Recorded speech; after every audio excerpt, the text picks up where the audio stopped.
그래서 우리가 하나님이 함께 하시는 사람이라는 제목으로 말씀을 나눌 텐데요. 사실 이 말은 우리가 세속적인 의미 또는 일반적인 의미로 재해석을 하자면 가장 성공적인 삶을 산 사람이라고 할 수 있습니다. 그러니까 성경적인 의미에서 가장 성공적인 삶은 하나님이 함께 하시는 삶, 하나님이 인정하시는 삶인 줄 믿습니다. 오늘 찬양하고 간증 가운데 함께 했던 우리 모든 학생들, 우리 자녀들이 가장 이 축복되고 가장 성공스러운 하나님이 인정하시는 우리 아이들, 우리 자녀들 될 줄로 믿습니다. 여러분 그거 아시죠? 사람마다 그 성공의 기준은 각각 다릅니다. 어떤 사람들은요, 자기의 명예나 돈을 성공의 기준으로 두기도 합니다. 그러나 우리 그리스도인들의 성공의 기준은 언제나 하나님의 인정하심, 하나님이 나를 어떻게 보시느냐에 달려 있습니다. 그래서 이 세상적인 성공의 그러한 기준과 우리 그리스도인들의 성공의 기준은 굉장히 큰 간격이 있습니다. 그래서 우리 그리스도인들은 때로 혼란스러울 때가 있습니다. 내가 분명히 하나님이 원하시는 대로 살고 싶고 하나님이 인정하시는 삶을 향해 순종하고자 하는데 세상적으로 보면은 이게 너무 맞지가 않는 거예요. 과연 정말 내가 성공적인 삶을 산 건가? 내 직장에서, 우리 동네에서, 내 주변에 있는 사람들이 추구하는 그런 성공의 삶과 하나님이 말씀하시는 성공의 삶이 큰 간격이 있는 겁니다. 차이가 너무나 커요. 그래서 어떤 사람들은 어떤 목회자들이나 신학자들은 이걸 이렇게 구분하기도 합니다. 가짜 성공과 진짜 성공. 진짜 우리를 성공적인 삶, 그리고 가장 행복하고 가장 복되고 영원히 잘 되는 참된 성공의 삶. 그리고 성공인 것처럼 보이지만 그것을 이루는 사람들을 보면서 저 사람들이 저렇게 성공한 사람이구나 라고 우리가 바라보게 되지만 사실은 가짜 성공이라고 할 수 있습니다. 이 구분을 우리가 오늘 좀 하기를 원하는데요. 그렇다고 해서 여러분 오해하지는 마십시오. 우리가 하나님께 인정받는 삶이 때로는 세상적으로 우리가 잘되고 영향력을 미치고자 하는 그 삶과 결코 분리되지 않다는 겁니다. 우리가 참된 성공을 추구하며 살아갈 때에 하나님께서는 우리에게 선물로 주시는 것들이 있습니다. 때로는 재물로, 때로는 명예로, 또 때로는 인정받는 것으로, 세상 가운데서 영향을 미치는 것으로 하나님이 우리에게 선물로 주실 때가 있습니다. 근데 이게 목적이 반대가 되면 내가 먼저 세상에서 성공해야 되고 돈을 벌어야 하고 내가 남들보다 더 앞서가야 된다라고 하는 이 가짜 성공을 추구하게 되면 우리는 사울처럼 살 수밖에 없습니다. 하나님이 인정해 주셨고 나에게 왕의 권위를 주셨고 나를 출세하게 해주셨지만 나에게 재물을 주셨지만 이 가짜 성공을 붙잡는 순간 우리는 사울처럼 실패할 수밖에 없습니다. 그러나 오늘 우리가 본문에서 읽은 이 다윗은 하나님만을 바라봅니다. 하나님을 찾아갑니다. 그래서 그는 참된 성공의 삶, 하나님이 인정하시는 삶을 살았다고 할 수 있습니다. 제가 아주 좀 오래됐습니다. 몇 년 전에 아주 재미있는 식당에 붙어있는 성공한 인생이라는 포스터를 하나를 봤습니다. 여러분께 좀 소개해 드리고 싶은데요. 한편으로는 이제 이 성공한 이 인생 10대부터 100세까지 이렇게 쭉 살펴볼 텐데 한편으로는 인생의 그 아픔이 담겨 있기도 하고요. 또 한편으로는 좀 씁쓸한 우리의 문제, 우리가 저렇게 세속적이구나. 나도 저걸 성공의 기준으로 생각했구나 라고 여기게 되는데요. 제가 좀 여러분께 소개해 드리겠습니다. 첫 번째, 10대에 성공한 사람. 성공한 아버지를 뒀으면 성공. 20대에 성공한 사람. 좋은 학교를 졸업했으면 성공. 30대 성공한 사람 어느 정도 대충 짐작이 되시죠? 좋은 직장 다니고 있으면 성공. 이거 좀 어느 정도 우리가 다들 좀 이해하실 거예요. 우리 중고등학생들 학교에서 선생님들 하시는 말씀, 부모님이 공부해라, 맛있는 거 먹고 싶으면 공부 열심히 해. 이런 얘기 가끔 듣죠? 저도 우리 아이들에게 그렇게 얘기했거든요. 좋은 직장 가야 되고 좋은 학교 졸업해야 되고 그래야지 성공한 것처럼 우리가 착각한다는 겁니다. 40대 성공한 사람들의 특징이 있습니다. 회식 후에 2차를 쏠 수 있으면 성공. 50대입니다. 50대 성공한 사람, 공부 잘하는 자녀 두었으면 성공. 다 공감하시죠? 아마 50대 우리 부모님들, 이게 사실은 되게 씁쓸해요.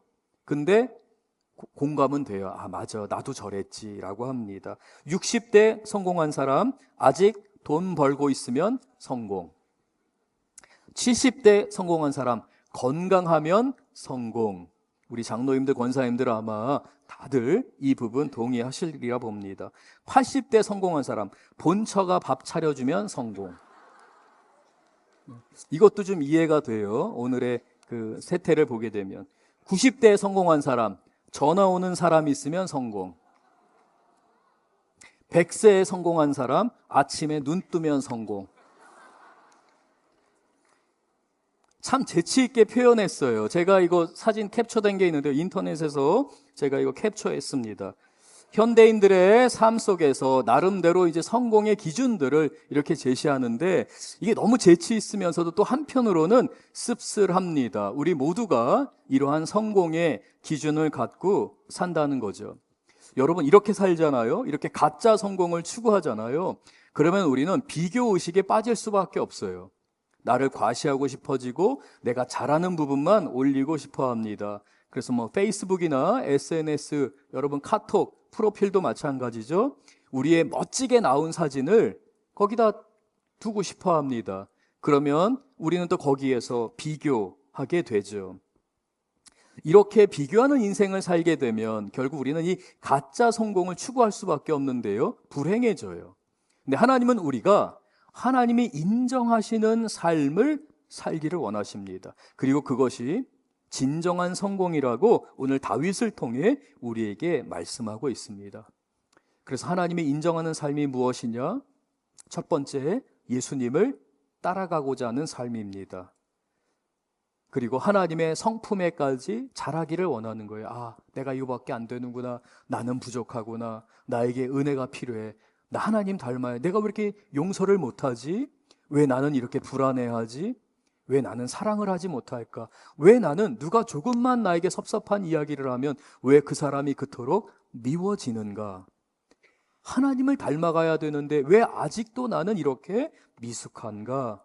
라고 생각하며 진정으로 하나님의 성품을 닮아가고자 하는 것. 그래서 날마다 겸손하게 회개하고 주님께 도움을 구하는 사람. 바로 이러한 사람이 하나님께 인정받는 사람이고 이것이 진정한 성공적인 삶입니다. 너무 달라요. 세상적인 성공의 기준과 성경적인 성공의 기준이 너무나 달라요. 세상적으로는 손에 무엇인가를 쥐어야 됩니다. 남한테 과시할 수 있어야 됩니다. 남이 나를 볼 때 무시해서는 안 돼요. 내가 무엇인가를 많이 갖고 있는 것이 성공의 기준입니다. 그러나 성경은 우리에게 우리의 내면을 살펴보라고 말합니다. 진정 하나님이 인정하시는 삶을 살고 있는가라는 것이죠. 마태복음 13장 44절, 여러분 너무 잘 아시는 말씀인데요. 마태복음 13장 44절에 이렇게 기록되어 있습니다. 천국은 마치 밭에 감추인 보화와 같으니 사람이 이를 발견한 후 숨겨두고 기뻐하며 돌아가서 자기의 소유를 다 팔아 그 밭을 샀느니라. 하나님 만난 사람, 하나님 인격적으로 만나고 아, 하나님이 나를 택하셨구나. 예수님이 나를 위해 십자가에서 죽으시고 부활하셨구나.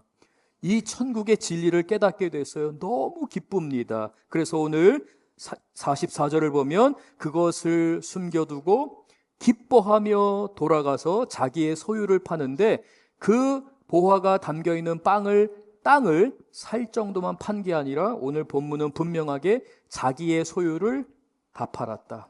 가짜 성공, 내가 움켜쥐려고 했던 것, 내가 가지려고 했던 것, 세상 사람들 모두가 달려가고 있는 그 넓은 길에 있는 걸 다 팔고 내가 진짜 성공, 하나님 기뻐하시는 것, 천국의 소망, 하나님 닮아가는 것, 그것을 천국의 보화를 샀다라고 말씀하고 있습니다. 다윗은 세상에 속해 살았습니다.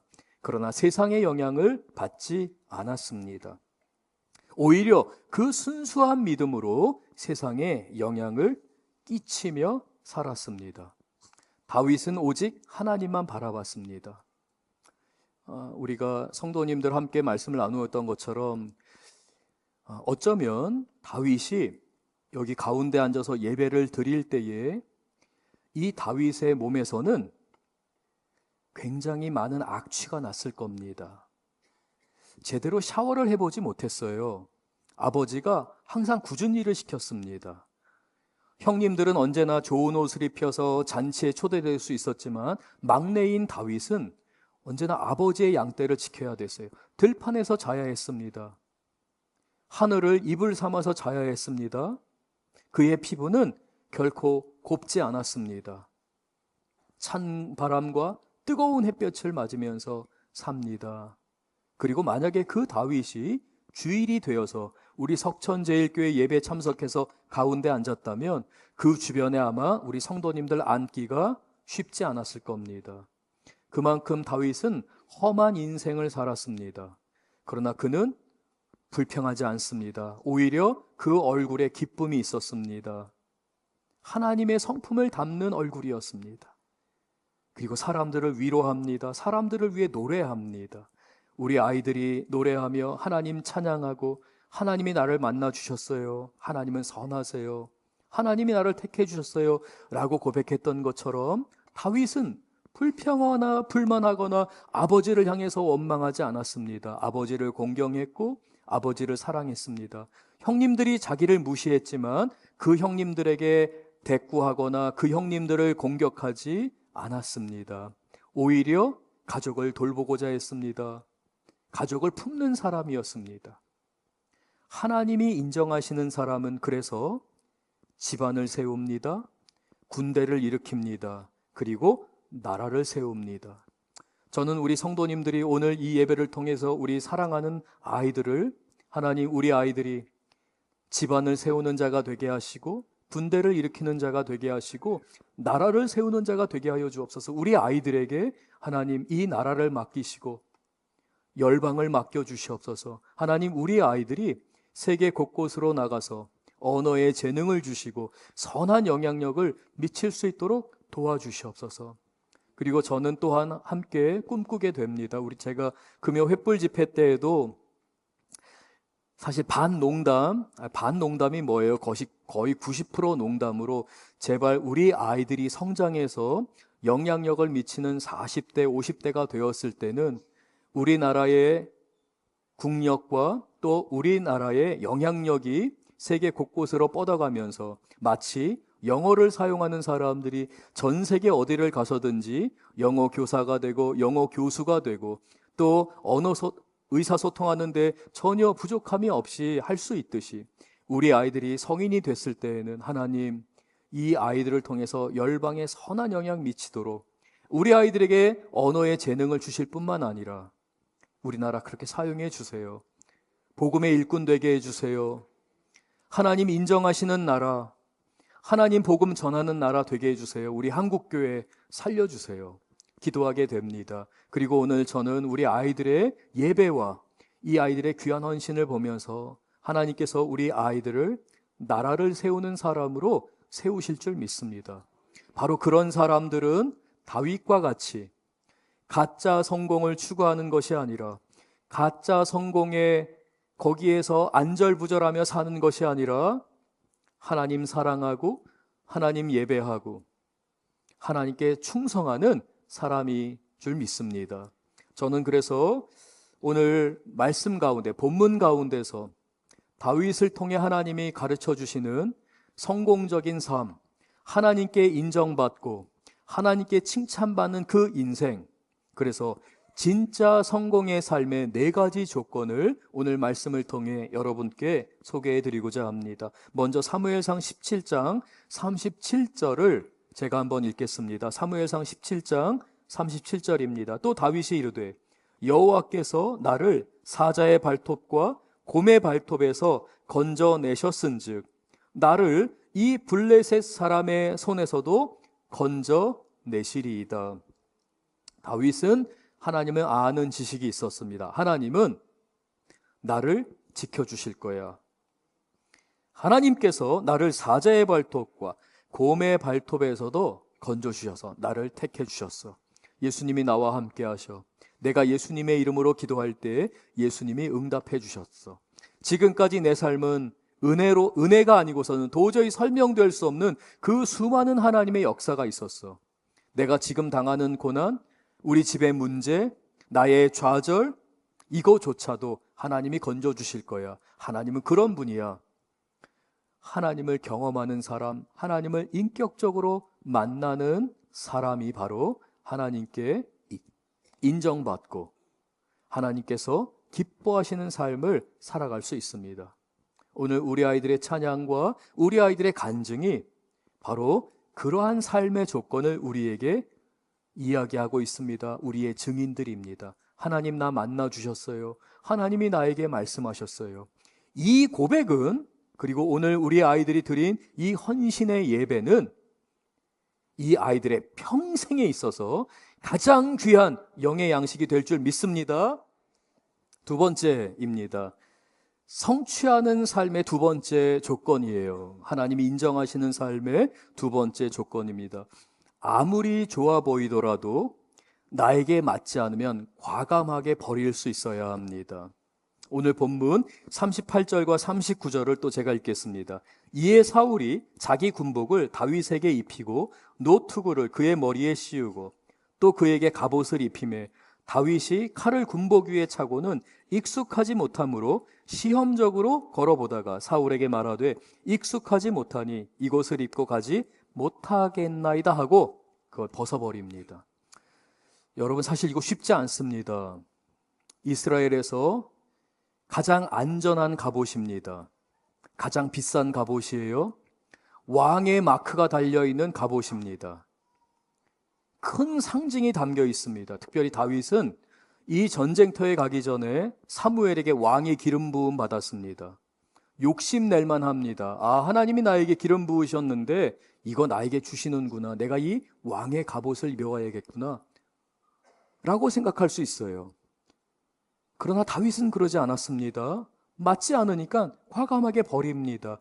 자기의 것이 아니라고 여겼습니다. 여러분, 하나님이 여러분에게 주시고자 하잖아요. 하나님이 다윗에게 이 왕위를 주시고자 하면 다윗이 거부하더라도 하나님 주십니까? 안 주십니까?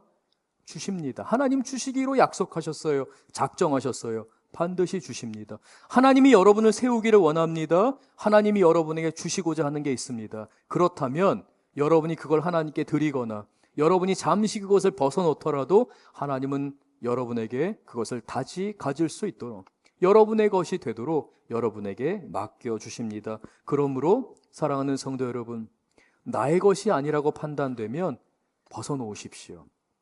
그리고 내가 저걸 정말 갖고 싶을 때, 내가 정말 저걸 꼭 소유하고 싶을 때, 하나님 이것만큼은 꼭 들어주세요 라고 할 때에 혹시 그게 하나님의 뜻보다 앞서가거나 내 자신이 하나님보다 앞서간다고 느껴질 때는 잠시 멈추십시오. 하나님이 하나님의 때에 반드시 주리라 믿습니다. 하나님, 혹시 제가 너무 욕심을 부리진 않습니까? 하나님의 뜻이 이루어질 줄 믿습니다. 여러분, 오해하지 마십시오. 저는요, 입을 크게 열고 기도합니다. 우리 성도님들을 위해서 신방하는 가운데 우리 아이들을 위해 기도할 때에도 저는 욕심을 내서 기도합니다. 하나님, 기름 부어주세요. 능력 주세요. 하나님, 이 아이들이 심지 않은 데서 열매를 거둘 수 있도록 하나님께서 광야에서 이스라엘 백성들을 인도하는 가운데 하나님의 사람 만드는 가운데에서 우리의 삶이 하나님의 말씀을 순종하고 하나님께 나아가는 것이지, 내가 일일이 집을 짓고 일일이 하지 않더라도 하나님께서 선물로 주실 줄 믿습니다. 저는 욕심을 내며 기도합니다. 그러나 우리는 하나님 앞에서 삶의 자리에서 충성해야 됩니다. 그래서 때로는 내려놓을 수도 있어야 된다는 겁니다. 반드시 주시기 때문에 그렇습니다. 내가 그 갑옷을 벗어놓는다, 나에게 많지 않기 때문에 벗어놓는다라고 하는 것은 다윗이 돌팔매질, 내가 평소에 충성했던 것을 사용한다는 걸 의미합니다. 무슨 말입니까? 내가 왕의 갑옷을 벗었다는 것은 내가 오늘 삶의 자리로 내려와서 여기에서 충성한다는 것입니다. 방을 청소하고 부모님 말씀을 듣고 영어 단어 외우고 공부하고 학습지 풀고 엄마가 10장 풀라고 그랬으면 11장 풀려고 하고 우리 부모님들 아싸 내가 하고 싶은 말 우리 아이들에게 해주고 있네. 여러분 그런 의미가 아니라요.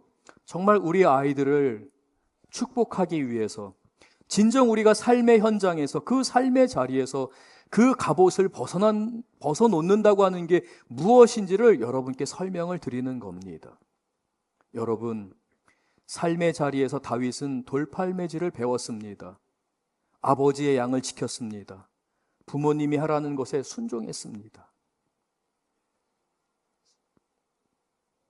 사실 저는 우리 부모님에게 불효자예요. 부모님께 잘 순종하지 못했어요. 그러나 제가 부모님에게 순종하고 하나님을 경외하는 삶 안에서 제가 작은 것에 순종했을 때 하나님은 나를 축복하신 걸 믿기 때문에 경험했기 때문에 우리 학생들에게 우리 아이들에게 이야기합니다. 그래서 세 번째 조건입니다. 세 번째는 작은 충성을 통해 작은 성취를 매일마다 해야 합니다. 말씀드렸다시피 여러분은 여러분의 방을 청소해야 됩니다. 엄마가 설거지하고 있으면 옆에 가서 그릇을 닦아야 합니다. 땅에 떨어진 휴지가 있거나 바닥에 반드시 버려야 될 쓰레기가 있다면 엄마, 아빠에게 맡기는 게 아니라 여러분이 충성할 수 있어야 됩니다. 여러분의 잠자리를 여러분이 또한 깨끗하게 해야 합니다. 그리고 말씀드린 것처럼 때로는 엄마가 너 10장 학습지 하면 몇 장 하라고요?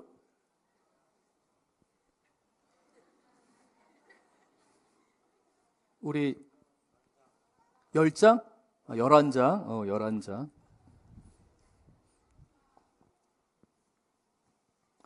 이러한 작은 순종, 이러한 작은 충성이 쌓이고 쌓이면서 작은 열매들이 쌓이게 됩니다.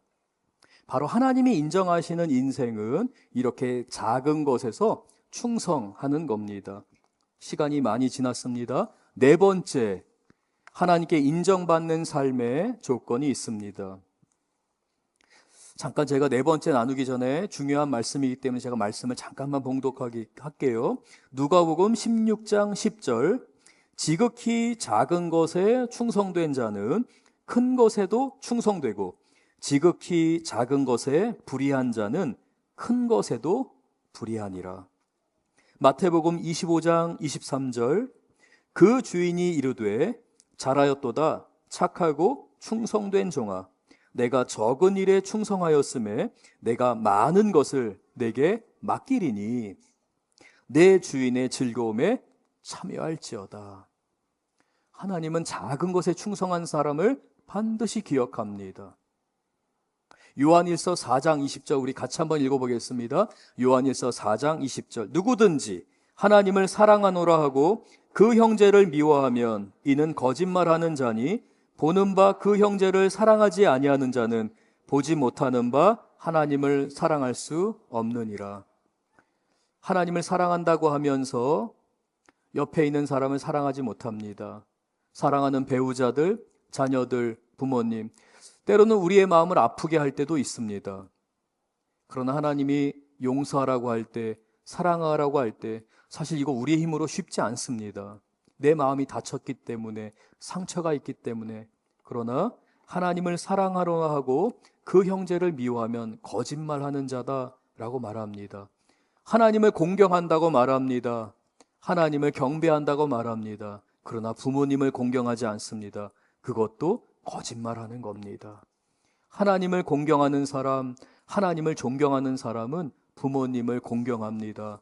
부모님을 존경합니다. 사랑하는 우리 자녀들에게 정말 예수님의 이름으로 축복하며 여러분을 격려하며 고백합니다. 부모님을 공경하십시오. 부모님께 순종하십시오. 하나님은 반드시 여러분의 그 작은 충성을 기억하십니다.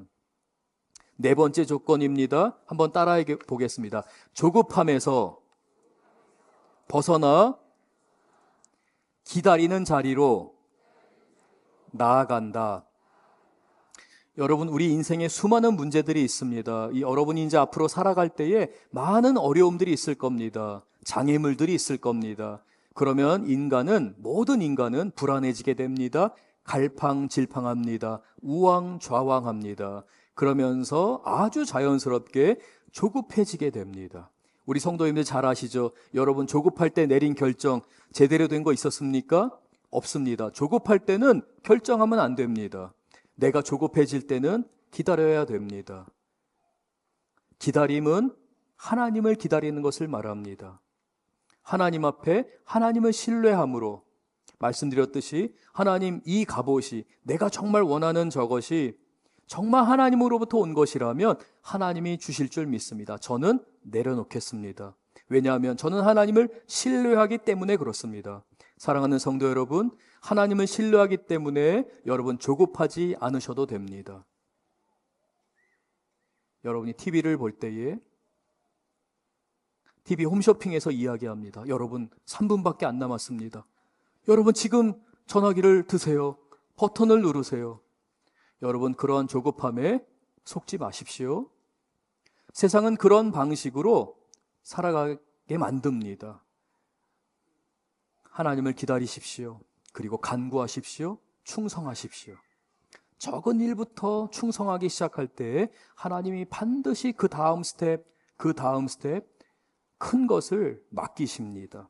이사야 30장 18절 말씀 읽고 제가 말씀을 마치겠습니다. 이사야 30장 18절입니다. 같이 읽겠습니다. 그러나 여호와께서, 여기 잠깐만요. 하나님 뭐 하신대요? 하나님도 기다리십니다. 조급하지 않으십니다. 하나님이 기다리시나니, 같이 읽겠습니다. 이는 너희에게 은혜를 베풀려 하심이니라. 하나님은 사랑하는 자녀들에게 은혜 베풀기를 원하십니다. 간절히 원하십니다. 빨리 손 써주기를 원하십니다. 그러나 하나님은 때를 기다리십니다. 하나님 그 마음이 정말 갈급하여서 여러분을 빨리 손잡아주고 여러분에게 속히 그 문제를 해결해 주길 원하십니다. 그러나 하나님은 기다리십니다. 왜냐하면 우리가 익어야 되기 때문에 그래요. 우리에게 시간이 필요하기 때문에 그렇습니다. 하나님은 너에게 은혜 베푸시기 위해서 기다리시나니, 계속 또 읽겠습니다. 일어나시리니 이는 너희를 긍휼히 여기려 하심이라. 대저 여호와는 정의의 하나님이시라. 그를 기다리는 자마다 복이 있도다. 사랑하는 성도 여러분, 조급함에서 기다림으로 삶의 태도를 바꾸셔야 합니다. 네 가지를 다시 한번 정리해서 말씀드리겠습니다. 하나님을 만나야 됩니다. 하나님을 아는 지식이 있어야 합니다.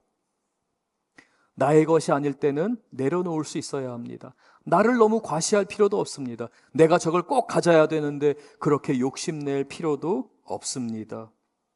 하나님께 내려놓으십시오. 여러분의 것이라면 반드시 여러분에게 주십니다. 세 번째, 작은 순종을 통해 작은 성취들을 하나하나 이루어 가시기를 바라겠습니다. 하나님이 그걸 원하십니다. 조급함으로부터 기다림으로 나아가십시오. 그렇다면 여러분과 저는 다윗과 같이 하나님께 인정받는 삶, 하나님이 인정하시는 삶, 하나님이 기뻐하시는 삶을 살아갈 줄로 믿습니다. 오늘 말씀을 기억하면서 우리 함께 찬양하기를 원합니다. 사랑하는 성도 여러분, 하나님은 여러분의 가정에, 여러분의 일터에, 그리고 우리 석천제일교회, 그리고 우리가 살아가는 이 나라, 우리 대한민국에 하나님이 역사하기를 원하십니다. 우리는 같이 기도합니다. 하나님, 부흥을 허락하여 주시옵소서. 이 나라 살아나게 하여 주시옵소서. 우리 자녀들 하나님 부흥을 허락하여 주시옵소서. 주님의 말씀에 능력 힘입게 하여 주시옵소서. 우리 함께 기도하길 원합니다. 우리 다 같이 함께 같이 먼저 기도하겠습니다. 그리고 우리 아이들과 함께 하나님 앞에 간절한 마음으로 함께 찬양하길 원합니다. 먼저 우리 아이들을 축복하며 기도해 주십시오. 그리고 하나님, 우리 가정을, 우리 교회를, 이 나라를 주님 성령의 비를 부어 주시옵소서. 성령의 충만한 역사가 임하게 하여 주옵소서. 우리 함께 간절히 기도합니다. 하나님 아버지, 오늘 말씀을 의지하여서 하나님, 우리가 주님께 기도합니다. 주님이 역사하여 주시옵소서. 우리가 주님 앞에 부르짖을 때에 하나님, 우리 성도님의 삶을 만져주시옵소서. 주님 찾아와 주시옵소서. 주님을 만나는 역사가 하나님 임하게 하여 주시옵소서. 하나님, 지금 이 시간 예배에 함께하는 우리 성도님들 가운데 주님께서 말씀하시고, 주님이 내가 너를 택하였노라 말씀하시고, 우리 주님을 구주와 나의 왕으로 고백하며 주님을 영접하게 인도하여 주셔서 주님께 삶을 맡겨드리게 하여 주셔서 우리 주님 역사하여 주실 줄 믿사옵나이다. 우리 함께 찬양합니다. 우리 아이들이 올라올 때에 우리 또 함께 찬양하겠습니다.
아이들을 위해서 기도하기 원합니다.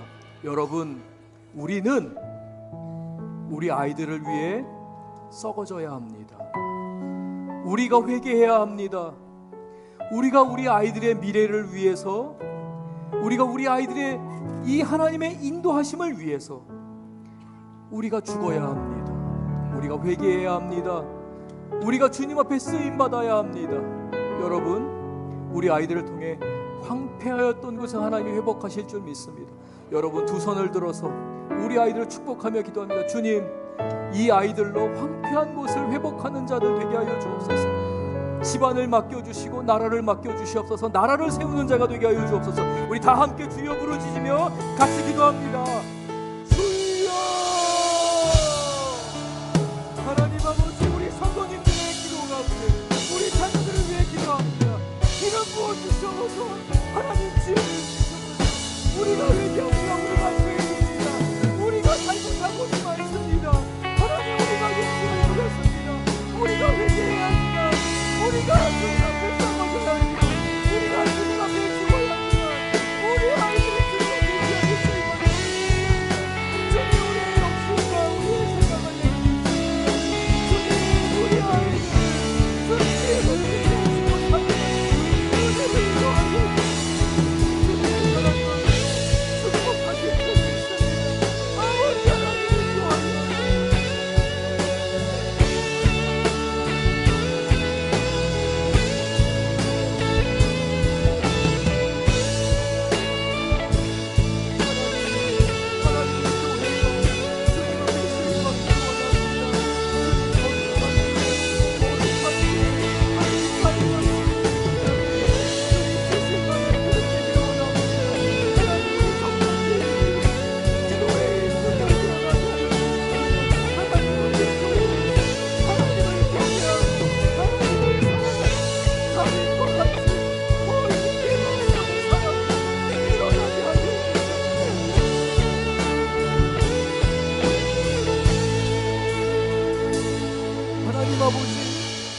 우리의 기도를 주께서 들으시고 응답하여 주실 줄 믿습니다. 주님의 이름으로 우리 아이들을 축복하며 기도했습니다. 주님, 집을 세우는 자, 나라를 세우는 자, 군대를 일으키는 자가 되게 하여 주시옵소서. 하나님, 거인을 맞서는 아이들이 되게 하여 주시옵고 하나님의 은혜 안에서 담대히 믿음을 고백하는 우리 아이들 되게 하여 주시옵소서.